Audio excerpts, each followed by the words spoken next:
कौन आपण राशन सामग्री लाभ नेउछंती कि कौन आपण भी राशन कार्ड हिताधिकारी कि तेबे आपणक पई अछि बड़ा खुशी खबर मिलिबा आपणको मागणा राशन कार्ड मागणा राशन संग्रह करुथुबा लोकंक पई अछि एक बड़ा खुशी खबर कारण आपण पाइबाकू जाउछंती डबल राशन तेबे किपरि मिलिबा आपणको डबल राशन आसंतु जानिबा। राज्य एवं केंद्र सरकार द्वारा अनेक प्रकार सुविधा राशन कार्डधारी मानक दिया जाए। वर्तमान मे मासरे सरकार कार्डधारी को 2 थर राशन देवाक निष्पत्ति नेछंती। तेबे सरकारଙ୍କର ଏହି निष्पत्ति द्वारा लाभ पाइबाकू जाउछंती अनेक गरीब हिताधिकारी।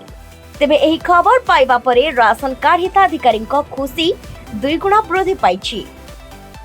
सूचना अनुसार हरियाणा सरकार कहछंती जे वर्तमान पर्यंत एप्रिल मास पई राशन गरीब परिवार को दिया जाय नाही। एही गरीब लोक अनेक असुविधार सम्मुखीन हेउछंती। सरकार एप्रिल एवं मे मासर 2 मास पई राशन देवाको निष्पत्ति नेछंती। तेबे खूब शीघ्र हरियाणावासी 2 मासर राशन सामग्री मे मासरे पाइबाकू जाउछंती। ब्यूरो रिपोर्ट आदर्श टीवी।